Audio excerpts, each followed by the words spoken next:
Hello guys, welcome back to my channel. I am Kalpana Yadav. जो आज का वीडियो है वो है हमारा क्लास 10th का सिविक्स की बुक का चैप्टर 1 एंड ये है पार्ट 2 और पावर शेयरिंग का। अगर आप लोगों ने पार्ट 1 नहीं देखा है तो आप लोग लिंक इन डिस्क्रिप्शन बॉक्स, उस लिंक डिस्क्रिप्शन बॉक्स में आप लोग वहाँ से देख लीजिए। और अगर आप लोग चैनल पर नए तो प्लीज़ चैनल को सब्सक्राइब कीजिए, वीडियो को लाइक कीजिए, अपने फ्रेंड्स के साथ शेयर कीजिए, कमेंट कर ज़रूर बताना। ओके, तो फॉर्म्स ऑफ पावर शेयरिंग यानी कि पावर शेयरिंग के फॉर्म्स। तो the idea of power sharing has emerged in opposition to the notions of undivided political power। अब जो पॉलिटिकल पावर है यानी कि जो पॉलिटिकल पावर जो थी ना, पॉलिटिकल पावर शेयरिंग जो थी उसको नहीं की जा सकती थी, क्योंकि इसी इसी आइडिया का जो पावर शेयरिंग था उसके अपोजिशन पावर शेयरिंग जो थी उसका विचार सामने आया था। मतलब कि क्या था कि जो पॉलिटिकल पावर थी उसका बंटवारा नहीं किया जा सकता था। अब इसी आइडिया के अपोजिशन पावर शेयरिंग का जो विचार था वो सामने आया था। अब लंबे समय से यही माना जा रहा था कि सरकार की जो सारी पावर है वो यानी कि एक पर्सन के हाथ में नहीं दे सकते हैं। सरकार की जो पूरी पावर है वो एक पर्सन या फिर किसी खास जगह पर रहने वाले या बोल सकते हैं उसको लोकेट जो रह रहा है वहाँ पर कोई एक पर्सन किसी एक जगह पर रह रहा है और या फिर जो उसका ग्रुप है उसके हाथ में रहनी चाहिए। अगर फैसले लेने की पावर बिखर गई, ठीक है, तो क्या होगा? बिखर गई तो तुरंत फैसले लेना और उन्हें लागू करना जो है वो आसान नहीं होगा, जल्दी आसान नहीं हो पाएगा। फिर अगर फैसले लेने की पावर बिखर गई तो उसके बाद उन्हें लागू करना भी आसान नहीं होगा। लेकिन डेमोक्रेसी का एक बेसिक प्रिंसिपल था। क्या बेसिक प्रिंसिपल था? कि जनता ही सारी राजनीतिक यानी कि जो जनता है, जो लोग हैं वो ही सारी पॉलिटिकल पावर का रिसोर्स हैं। इसमें लोग खुद गवर्नमेंट की संस्थाओं के माध्यम से अपना शासन चलाते हैं। अब एक अच्छी डेमोक्रेसी की बात करें तो एक अच्छी डेमोक्रेटिक गवर्नमेंट में क्या होता है, तो एक अच्छी डेमोक्रेटिक जो गवर्नमेंट है उसमें लोग हैं। जो डेमोक्रेटिक गवर्नमेंट है, एक अच्छी डेमोक्रेटिक गवर्नमेंट है, वहाँ पर क्या होगा कि वहाँ पर ये होगा कि जो गवर्नमेंट में समाज के जो अलग अलग ग्रुप्स हैं, कम्युनिटीज़ हैं और जो उनकी सोच है, उनके विचार है, उनको अच्छे से सम्मान दिया जाएगा, रिस्पेक्ट दिया जाता है। अब और बात करूँ तो वहाँ देखो फिर क्या होगा कि फिर जो सोसाइटी तय करने में सबकी बातें शामिल होती हैं, इसलिए उसी डेमोक्रेसी गवर्नमेंट को अच्छा माना जाता है जिसमें ज़्यादा से ज़्यादा सिटीजन्स को पॉलिटिकल पावर में हिस्सेदार बनाया जाए। अब मैं बात करूँ कि जो आधी जो लोकतांत्रिक व्यवस्था है, ठीक है, यानी कि जो आधी लोकतांत्रिक जो व्यवस्था है उसमें क्या होता है कि उसमें पावर शेयरिंग के और रूप हो सकते हैं। तो हम कुछ देख लेते हैं एग्जाम्पल से पता चलेगा। तो power is shared among different organs of government, यानी कि जो गवर्नमेंट के जो अलग अलग ऑर्गन्स हैं, जैसे कि बात करूँ लेजिस्लेचर, एग्जीक्यूटिव, जुडिशरी, तो ये सब जो है ना, इन सब के बीच जो है पावर शेयरिंग का बंटवारा रहता है। सो ये बहुत ही इंपॉर्टेंट है और बोर्ड्स के एग्ज़ाम में पूछा भी जाता है। तो बोर्ड्स के एग्ज़ाम में कुछ भी पूछ लेते हैं, इसलिए हमें अच्छे से याद रखना है। तो ये हमें याद रखने की बात है। तो इसे हम क्या कर सकते हैं, इसे हम पावर शेयरिंग का जो है हॉरिजॉन्टल डिस्ट्रीब्यूशन कह सकते हैं। अब क्योंकि इसमें सरकार के जो अलग अलग ऑर्गन हैं वो एक ही लेवल पर रहकर अपनी अपनी पावर का यूज़ करते हैं और ऐसे शेयरिंग से ये कंफर्म हो जाता है कि कोई भी एक ऑर्गन पावर शेयरिंग का गलत इस्तेमाल नहीं कर सकता। हर अंग यानी कि जो हर एक ऑर्गन है वो दूसरे पर अपना कंट्रोल रखता है। इससे जो अलग अलग जो इंस्टीट्यूशंस हैं उनके बीच पावर शेयरिंग का जो है अच्छे से बैलेंस रहता है, मतलब अच्छे से सब कुछ बैलेंस बना रहता है।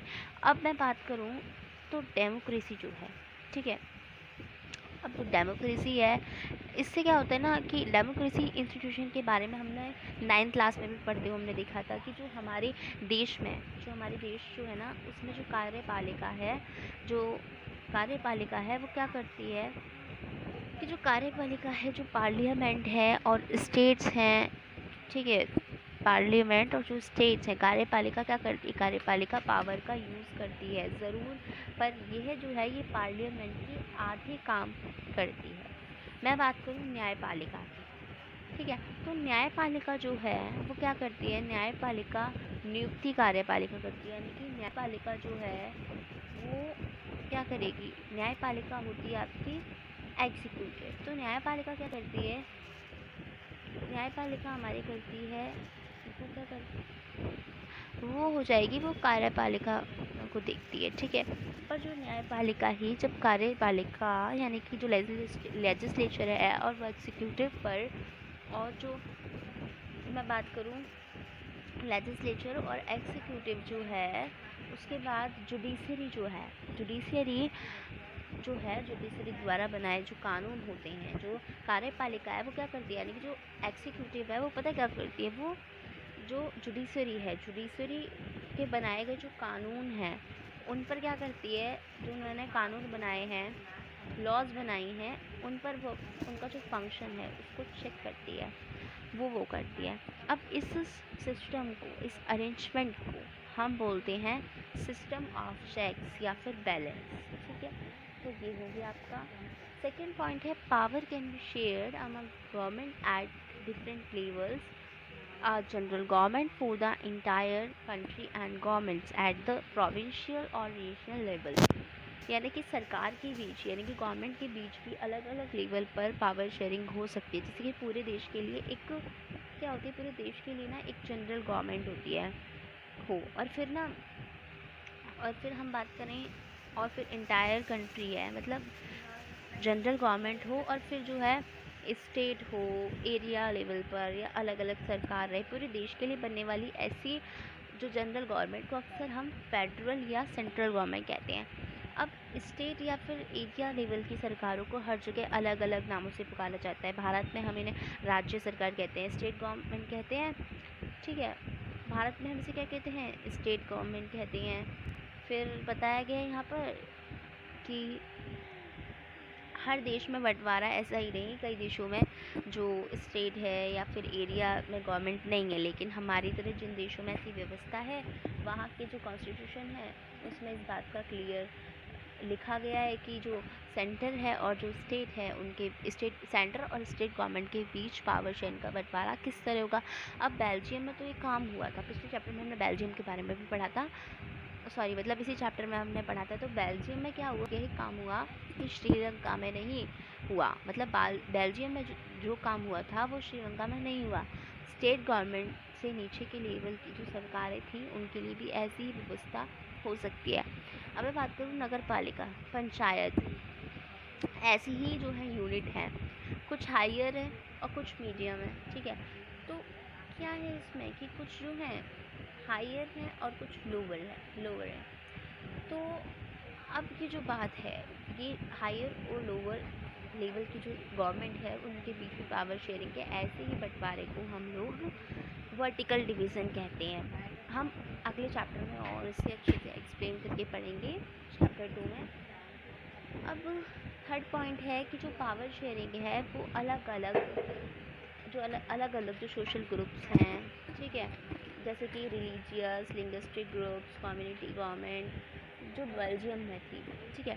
तो यहाँ पर बताया गया कि बेल्जियम में जो था, बेल्जियम में कम्युनिटी गवर्नमेंट है। कुछ देशों के संविधान और कानून में इस बात का जो प्रावधान है कि जो सामाजिक रूप से बोल सकते हैं कि सामाजिक रूप से वो क्या है, सामाजिक रूप से कमज़ोर हैं, कमज़ोर समुदाय और महिलाओं को जो है विधायक और प्रशासन में हिस्सेदारी दी जाए। अब पिछले साल हमने अपने देश में आरक्षित चुनाव क्षेत्र वाली ऐसी व्यवस्था के बारे में पढ़ा था, लीगल अरेंजमेंट वाली में, उसके बारे में पढ़ा था हमने। अब ऐसी व्यवस्था के बारे में पढ़ा था। तो इस तरह की जो व्यवस्था है वो है विधायिका, ठीक है, विधायिका हो गई, लेजिस्लेचर, ठीक है, और प्रशासन में अलग अलग जो है सामाजिक ग्रुप को हिस्सेदार देने के लिए की जाती है ताकि लोग खुद को धार्मिक से अलगता समझने लगे। तो जो माइनॉरिटी है, ठीक है, अब बात माइनॉरिटी जो है कम्युनिटी को भी इसी तरीके से पावर में उचित यानी कि अच्छी हिस्सेदारी दी जाती है, शेयरिंग की जाती है। सामाजिक जो उसको भागीदारी देने के अलग अलग तरीक़ों पर हम तीन चैप्टर 2 में अच्छे से पढ़ लेंगे, ठीक है। उसके बाद 4th पॉइंट आपको दिया गया है पावर शेयरिंग का जो एक अरेंजमेंट है उसको हम अलग प्रकार के दबाव ग्रुप, ठीक है, अलग प्रकार के जो प्रेशर ग्रुप्स होते हैं ना और आंदोलन द्वारा जो गवर्नमेंट को प्रभावित और उस पर क्या बोल सकते हैं प्रभावित करते हैं, कंट्रोल करते हैं, इन्फ्लुएंस करते हैं ना, तो उनके तरीके में भी हम लक्ष्य कर सकते हैं। अब लोकतंत्र डेमोक्रेसी में लोगों के सामने पावर के दावेदारों के बीच चुनाव का जो है ऑप्शन रहना चाहिए, ठीक है। अब मैं बात करूँ क्यों नहीं, ठीक है। अब मैं बात कर रही हूँ कि क्या बोलते हैं कि जो समकालीन लोकतंत्र है यानी जो पूरा जो लोकतंत्र है, पूरी जो डेमोक्रेसी है, कंटेम्प्रेरी डेमोक्रेसी है, उसकी व्यवस्थाओं में ये ऑप्शन अलग अलग पार्टियों के रूप में उपलब्ध होता है। अब पार्टियां जो हैं वो पावर के लिए आपस में क्या करती हैं, पार्टियां जो हैं वो कॉम्पिटिशन्स करती हैं, अलग अलग पार्टीज क्या करती हैं वो कॉम्पिटिशन्स करती हैं, ठीक है। अब पार्टी की जो आपस की जो कॉम्पिटिशन है वो भी इस बात को क्या कर देता है कंफर्म कर देती है कि जो पावर है वो एक व्यक्ति या ग्रुप के हाथ में ना रहे, एक बहुत बड़ा समय पर गौर करें, यानी कि एक लंबे समय में बात करें तो जो पावर है वो बारी बारी से अलग अलग विचारधारा और सोशली ग्रुप वाली पार्टियों के हाथ आती जाती रहती है। कई बार पावर की जो ये शेयरिंग वाला जो है ना वो एकदम दिखाई देता है क्योंकि दो से ज़्यादा वाली पार्टियां मिलकर चुनाव लड़ती हैं या सरकार का गठन करती हैं। अब लोकतंत्र में हम व्यापारी की बात करें, ठीक है, बिजनेसमैन हो गए, इधर हम तो जैसे कि बिजनेसमैन हो गए, ठीक है, किसान हो गए, मजदूर हो गए, जैसे कई बहुत सारे जो ग्रुप्स हैं जो क्या करते हैं कि जो तो ये हमें दिया भी गया है यहाँ पर, जैसे कि will have a sharing government power, तो यहाँ पे हमें दिया गया था कौन कौन से कि वी फाइंड इंटरेस्ट ग्रुप्स, हम इंटरेस्ट ग्रुप्स को ढूंढ रहे हैं। तो वो जैसे कि हमें दे रखा था क्या कि सबसे पहले रहे traders, businessmen, industrials, farmers and industrial workers, ठीक है। तो ये क्या करते हैं कि क्या करेंगे कि ये लोग ना हमेशा जो है अपनी पावर में गवर्नमेंट पावर जो होती है उसको भी देखते हैं, ठीक है, कमिटीज़। और अब यहाँ पर गवर्नमेंट की जो अलग अलग कमिटीज़ होती हैं उनमें भी सीधी भागीदारी करके या फिर ये क्या करेंगे या फिर अपने जो सदस्य वर्ग के लाभ के लिए क्या करते हैं दबाव बनाकर एक ग्रुप पे पावर शेयरिंग में भागीदारी करते हैं। और अब जो है हमारी जो इकाई 3rd है, यूनिट 3rd में हम पढ़ेंगे क्या, उसमें हम पढ़ेंगे पॉलिटिकल पार्टीज, प्रेशर्स ग्रुप्स, ठीक है, और सामाजिक आंदोलनों की इस पर जो सामाजिक आंदोलन जो हुए थे ना, सोशल मूवमेंट्स, सबसे बात पढ़ेंगे। तो यहाँ पर आप चैप्टर ख़त्म होता है। अगर आप लोग वीडियो में अगर अच्छी लगी हो, अगर आप लोग को समझ में आया तो आप लोग कमेंट करके ज़रूर बताना, देन वीडियो को लाइक करो। And thank you so much. मिलते हैं अब हम नेक्स्ट चैप्टर में। Thank you.